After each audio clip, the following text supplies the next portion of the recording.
After I returned to my wealthy birth family, the fake heiress Megan took me along on 99 dates with her fiance, Lucas. Every single time, she'd cry to Lucas, "Jenna should be your fiance, not me. I'm just a fraud." Megan deliberately locked Lucas and me in a room together, even made me wear her dresses to test him.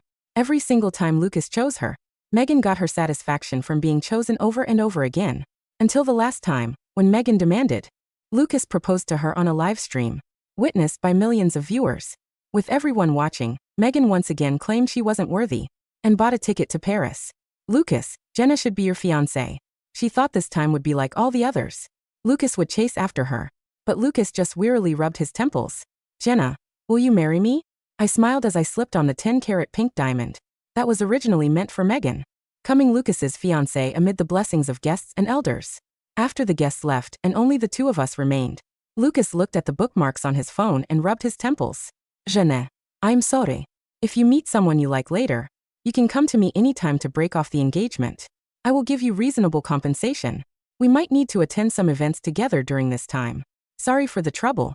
Because of Megan's constant humility, Lucas had been humiliated dozens of times. The family elders already had issues with him. If it weren't for me, Lucas and his family would have become the laughingstock of their entire circle today. I nodded gracefully and appropriately. "It's fine. Until my sister returns, I'll do my best as your fiancé. Don't blame her. She just lacks security. When she comes back, I'll return the position of Mrs. Anderson to her. I'll have to trouble you to look after me during this time, Mr. Anderson." Lucas's expression darkened considerably when thinking about his runaway bride, but it softened a bit when he looked at me. He transferred $30 million to me as compensation. "If your parents get any news about Megan, let me know." I nodded at him with concern, then immediately deleted the location information Megan had sent me a few hours ago. She wanted to use me to tell Lucas where she was, like before. But now I was Lucas's fiancé. Did she really think I'd get back what I'd already gotten? Dream on. After Lucas left, I returned to the Morgan house. My parents were sitting on the sofa, anxiously calling Megan. When their eyes fell on me, they both seemed hesitant to speak.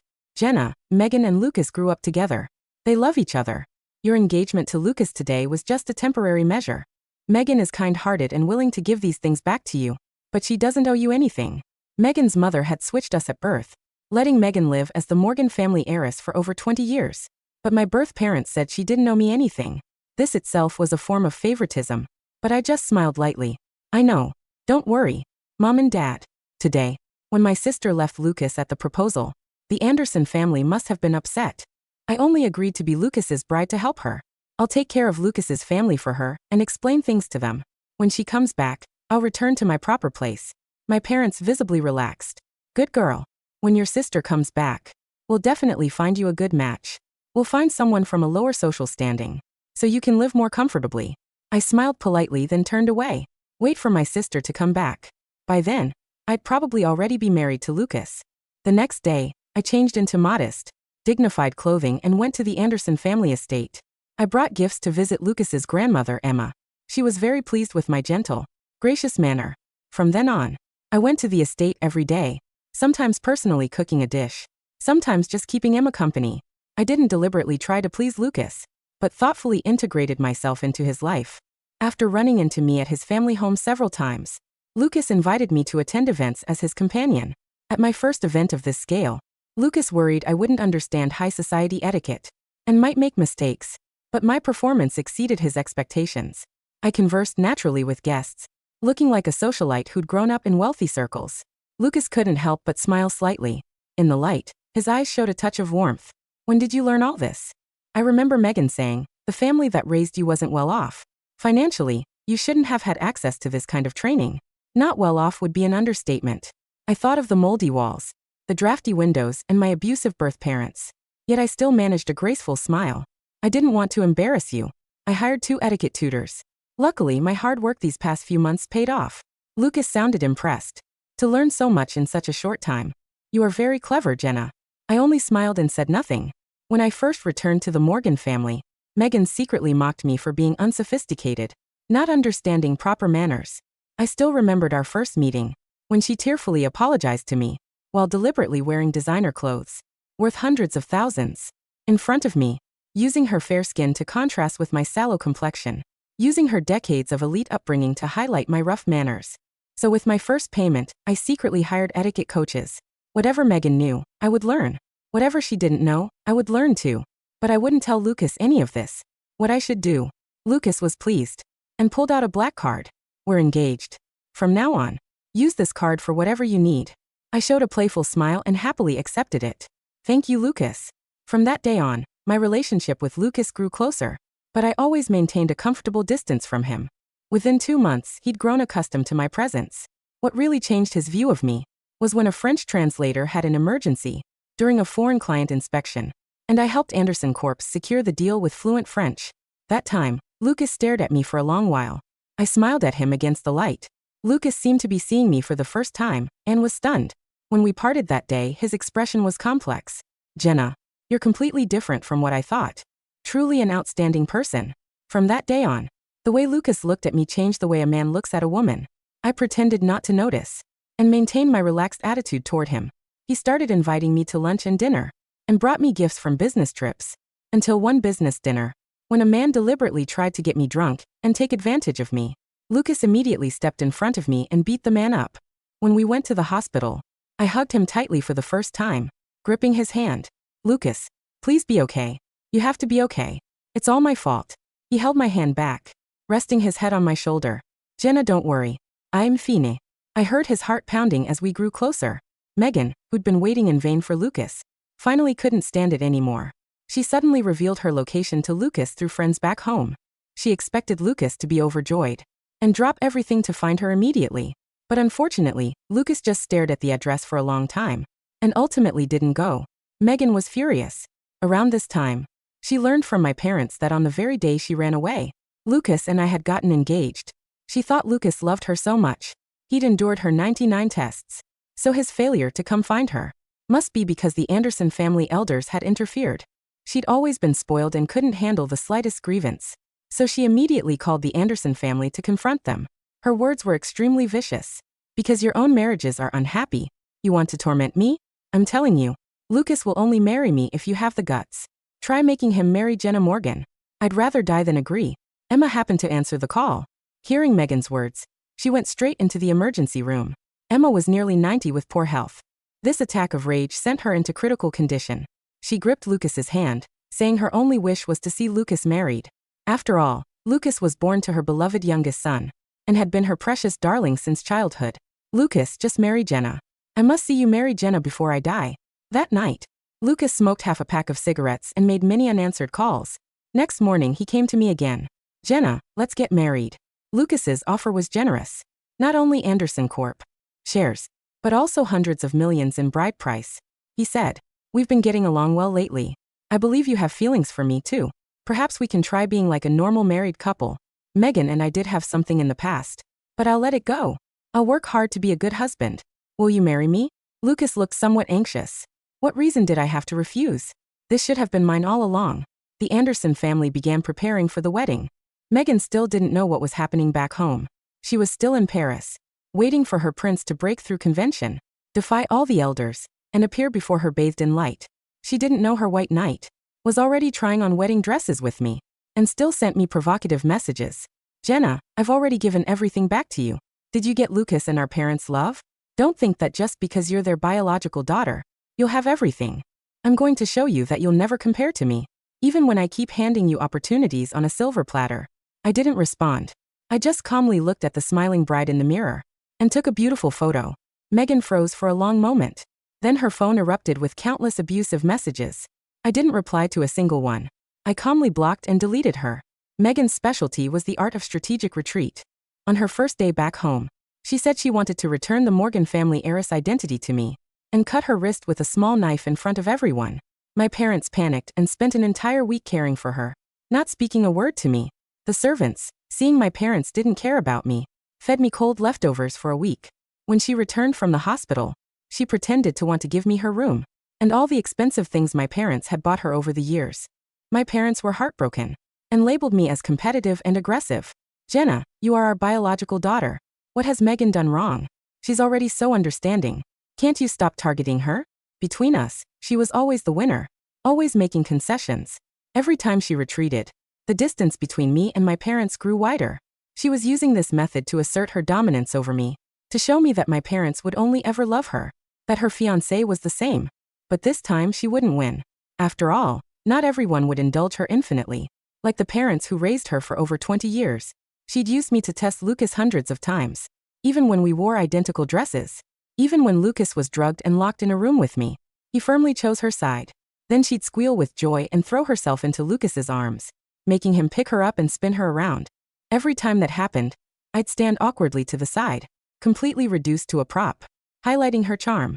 Countless instances of indulgence made Megan forget that the most fragile thing in this world is the human heart. I calmly prepared for the wedding with Lucas. The Anderson family hosted a lavish banquet that day. Every relative, friend, and business partner of note was there. The scene I had been waiting for finally unfolded. Just as Lucas took the mic, the doors burst open. There stood Megan in a full wedding gown, making her grand, disastrous entrance. Lucas Anderson, don't you dare. I don't consent. Chapter 5. The Wedding Crasher. The heavy oak doors of the cathedral groaned open, and there she was.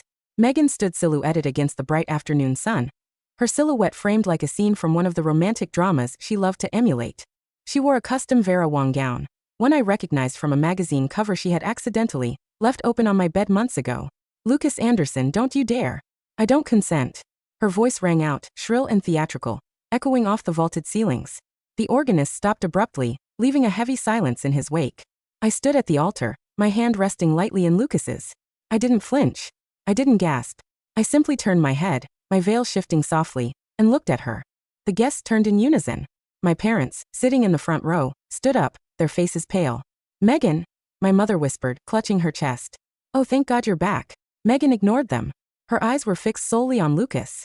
She marched down the aisle, her train sweeping the petals I had walked on just moments before.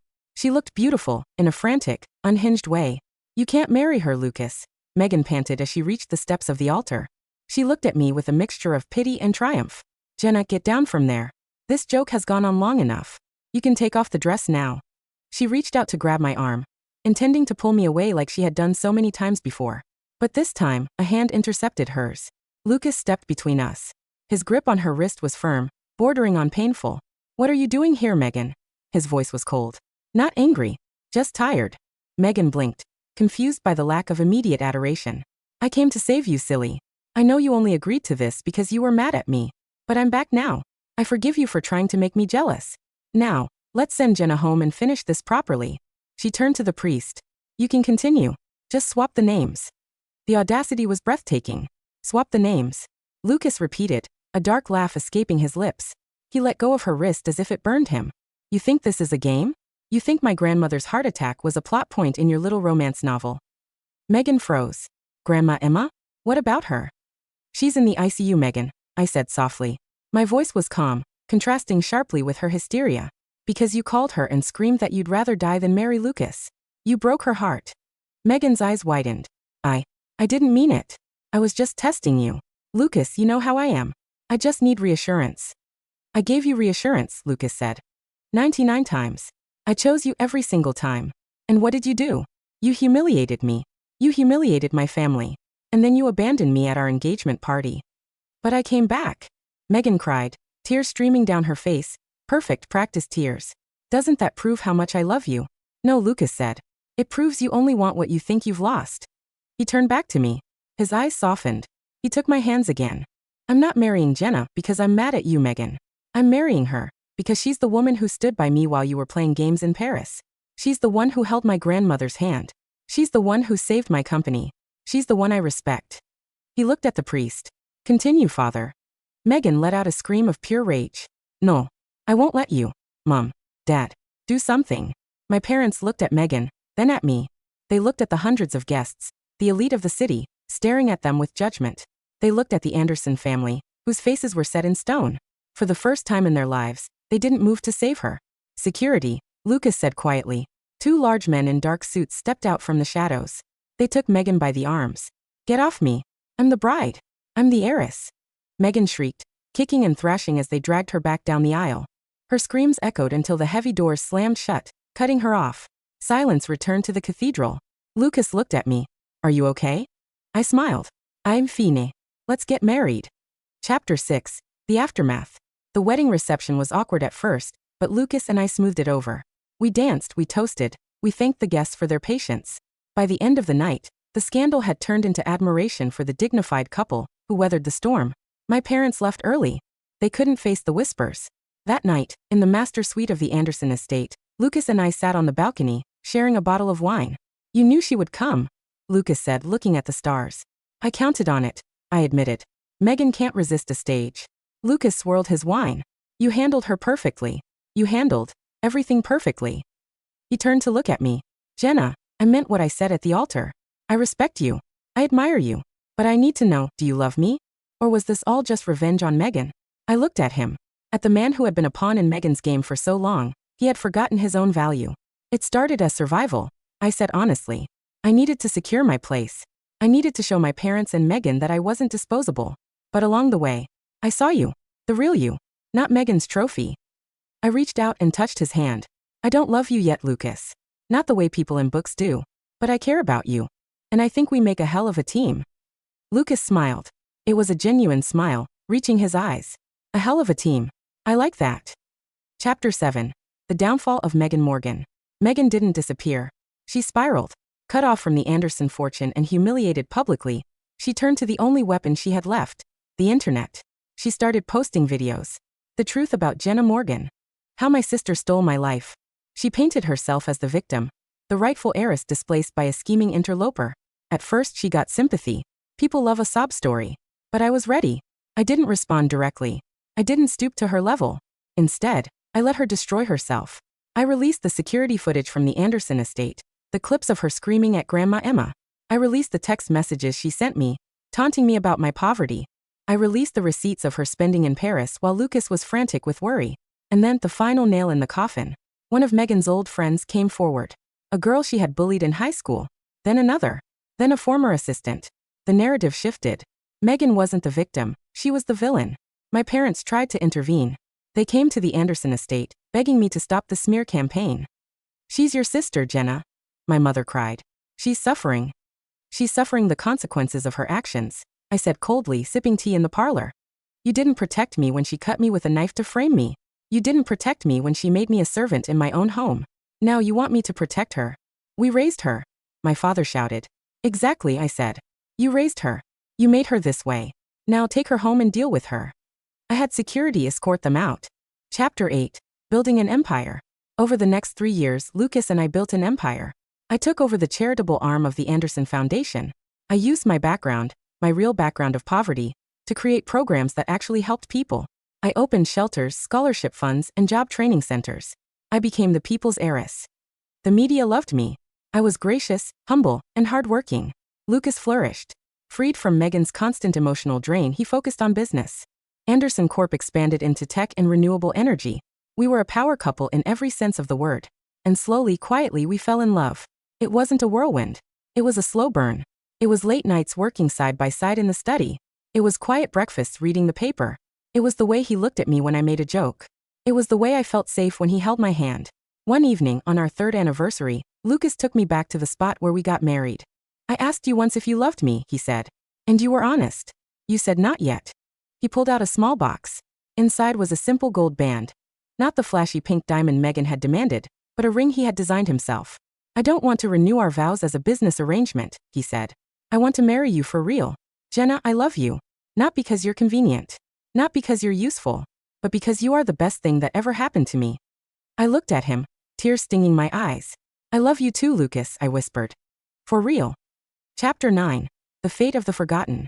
I heard about Megan one last time. She had married a man she met online. He claimed to be a wealthy investor. In reality, he was a con artist who drained what little trust fund my parents had left her. They lost the Morgan house. My parents moved into a small apartment. Megan was working as a receptionist at a dental clinic, posting bitter updates on a private Facebook account that had only 50 followers. I saw them once, from a distance, at a charity gala I was hosting. They were standing outside the velvet ropes, watching the guests arrive. Megan looked old, bitter. Her face was etched with lines of perpetual dissatisfaction. My mother looked tired. My father looked defeated. They saw me. I was wearing a silver gown, Lucas by my side, cameras flashing. Megan opened her mouth to shout something, maybe an insult, maybe a plea. But I didn't wait to hear it. I turned to my husband. "Ready to go in?" Lucas smiled and kissed my hand. "After you, Mrs. Anderson."